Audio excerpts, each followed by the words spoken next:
जय सनातन धर्म की। प्रिय सनातनियों, आप सभी का स्वागत है हमारे इस कार्यक्रम में। सनातनियों, एक अंतिम चेतावनी आप लोगों को दे रहा हूं। बात समझ आए तो अच्छी बात है, ना समझ आए तो और भी अच्छी बात है। क्यों है? क्योंकि अगर आपका लालच आपके ऊपर हावी है तो आप कभी भी मेरी बात को समझेंगे नहीं, और यदि आपके भीतर लालच नहीं है तो आप मेरी बात को बेहतर तरीके से समझ जाएंगे। वर्तमान के अंदर YouTube पर बहुत सारे एस्ट्रोलॉजर भी, बहुत सारे पंडित भी, यानी कि पॉलिटिकल पंडित भी, एनालिसिस करने वाले भी बहुत सारे प्रिडिक्शन दे रहे हैं शेयर मार्केट को लेकर के और गोल्ड सिल्वर को लेकर के। और बहुत सारे लोग ये जानना भी चाहते हैं कि आखिर हम करें तो क्या करें। क्या सोना खरीद लें, चांदी खरीद लें? सोना 4 लाख हो जाएगा, 5 लाख हो जाएगा, 2.5 लाख हो जाएगा, चांदी 7 लाख हो जाएगी, 10 लाख हो जाएगी।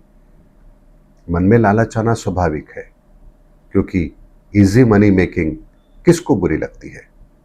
लेकिन सनातन एक बात को समझ लीजिए, ये वर्तमान का समय युग परिवर्तन का समय है, और युग परिवर्तन के समय के अंदर संसाधनों का कोई महत्व नहीं होता है।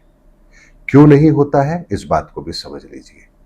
जब युग परिवर्तन होता है तो जो आपकी ताकत होती है वो सबसे पहले आपसे छीन ली जाती है।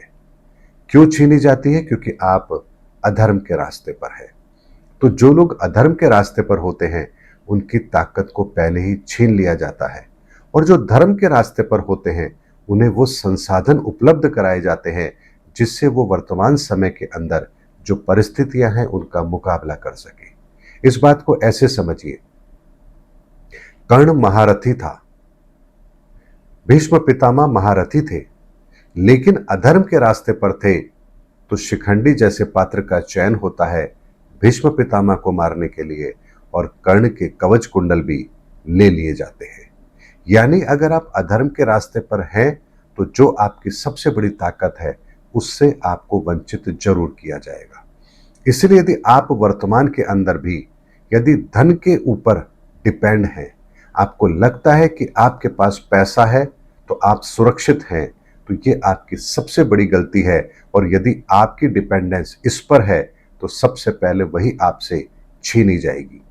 लेकिन यदि मान लीजिए आप धर्म के रास्ते पर हैं, सनातन के रास्ते पर हैं, तो आपके साथ फिर क्या होगा?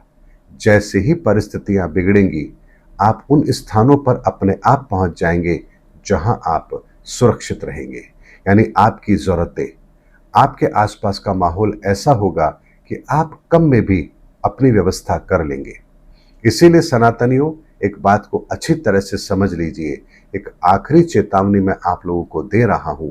जो लोग अब भी सोने चांदी के चक्कर में पड़े हैं, शेयर बाजार के चक्कर में पड़े हैं, उन सबको मैं बहुत स्पष्ट शब्दों में बता देता हूं कि सोने चांदी शेयर बाजार के वो हाल होंगे, चाहे आप खरीद लें चाहे आप बेच लें, दोनों सूरत में आपका नुकसान होना तय है। क्योंकि ये माहौल इस तरह का रहेगा कि आपको नुकसान होना तय है। क्योंकि इस समय पर जो भावों की स्थिरता आप देख रहे हैं, ये बड़े प्लेयर एक होल्ड मोड पर है। यानी वो केवल देख रहे हैं कि माहौल क्या होता है। जैसे ही उन्हें माहौल अच्छा दिखाई देगा वो भावों को बढ़ाएंगे, जैसे ही माहौल खराब दिखाई देगा वो भावों को तोड़ेंगे। लेकिन इनकी दूरदर्शिता बड़ी अलग तरह की होती है। ये चीजों को बहुत आसानी से समझ लेते हैं, लेकिन आप नहीं समझ पाएंगे।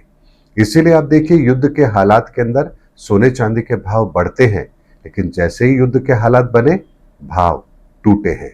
क्योंकि उन्हें पता था कि युद्ध तो होगा, और युद्ध के आरंभ होने से पहले ही उन्होंने भावों को इतना बढ़ा दिया कि एक आम आदमी की पकड़ से बाहर हो गए। लेकिन जैसे ही युद्ध का माहौल हुआ, अब लोगों को तो यही पता होगा कि हाँ, युद्ध के माहौल में भाव बढ़ते हैं, तो अब लोग खरीदने आएंगे और वो बेच करके निकल जाएंगे। इसीलिए सनातनी बात को बड़े आराम से समझ लीजिए, ये बड़े प्लेयर का खेल है। उन्होंने अपनी बड़ी पूंजियों को होल्ड पर रखा है, और चूंकि वो भी घबराए हुए हैं, इसीलिए वो थोड़े थोड़े समय के अंदर कभी शेयर बाजार में और कभी बुलियन के अंदर अपने पैसे को शिफ्ट करते रहेंगे, और आप इसी तरह से भावों को ऊपर नीचे जाते हुए देखेंगे। लेकिन जब आप खरीदने जाएंगे तो भाव टूटेंगे, और जब आप बेचने जाएंगे तो भाव बढ़ेंगे। चाहे आप किसी भी भाव पर काम कर लीजिए। आप अगर बढ़े हुए भाव पर बेचेंगे तो भाव उससे ऊपर निकलेंगे, और यदि आप टूटते भाव के अंदर खरीदेंगे तो भाव उससे भी नीचे जाएंगे। यानी कि आप कुछ भी कर लीजिए, आप उनकी गणित को पकड़ पाएंगे ही नहीं, क्योंकि वो उस जगह काम करते हैं जो आगे होगा, और आप वो सोचते हैं जो हो रहा है। इसीलिए एक कदम आगे की सोच उनकी बड़ी अलग होती है, और जब आप जो एक्शन लेते हैं वो उसके विपरीत होता है। इसीलिए आप देखिए कि शेयर बाजार में भी आप लोग काम करते होंगे, तो जैसे ही आप बेचते हैं भाव उससे ऊपर चले जाते हैं, जैसे ही आप खरीदते हैं भाव उससे नीचे आ जाते हैं, और अमूमन 90% लोगों के साथ यही होता है, और इसीलिए वो घाटा भी खाते हैं। इसीलिए सनातनी एक बात को अच्छी तरह से समझ लीजिए, वर्तमान के अंदर दिसंबर 2027 तक अपने लालच पर कंट्रोल करिए। जो ईमानदारी की कमाई आपको मिल रही है व्यापार से, नौकरी से, पेशे से, वो करते रहिए, उस पर ध्यान दीजिए, उस पैसे की बचत पर ध्यान दीजिए, अपने परिवार को सुरक्षित कीजिए, अपनी जरूरतों को सीमित कीजिए, और दिसंबर 2027 तक ईश्वर की शरणागति रहिए। ईश्वर ऐसी कोई असामान्य परिस्थिति आपके पास आने नहीं देंगे जिससे आपको असुविधा हो। और यदि आप ईश्वर पर विश्वास ना करके संसाधनों पर विश्वास करेंगे तो आपके संसाधन तो बहुत जल्दी आपका साथ छोड़ने वाले हैं। इसीलिए अपने लालच को खत्म करके चुपचाप शांति से अपने वर्तमान समय को ईश्वर के हवाले करते हुए शांति से अपने समय को व्यतीत कीजिए।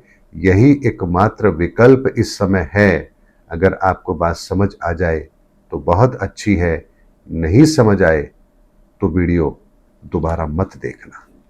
उम्मीद करता हूं सनातनियों, आज के वीडियो में मैंने आपको स्पष्ट इसलिए कहा है कि रोज ऐसे लोग मेरे पास मैसेज करते हैं जो फंसे हुए हैं, जिन्हें आज भी शेयर मार्केट से पैसा कमाना है, जिन्हें आज भी सोने चांदी से पैसा बनाना है। अब मैं उनके बारे में और क्या कहूं। यहाँ तो युग परिवर्तन का समय चल रहा है, और वो वही बेवकूफ़ी कर रहे हैं जो उन्हें नहीं करनी चाहिए। इसीलिए मेरा काम था आपको समझाना, मैंने समझा दिया। मानना नहीं मानना ये आपका काम है, मानेंगे तो अच्छा रहेगा, नहीं मानेंगे तो आप जाने। लेकिन 2027 दिसंबर के बाद जब आप मेरा वीडियो दोबारा देखेंगे तो आप ये मानेंगे कि हाँ, जो मैंने कहा था अगर आपने उसको फॉलो कर लिया होता तो आज आपकी ये दुर्दशा नहीं होती। ये एहसास आपको दिसंबर 2027 में जरूर होगा। उम्मीद करता हूँ सनातनियों मेरा वीडियो आपको जरूर अच्छा लगा होगा। अगले वीडियो के अंदर आपसे फिर भेंट होगी, तब तक हमारे चैनल पर बने रहिए। जय सनातन धर्म की, जय धर्मयुग की, जय सनातन विश्व।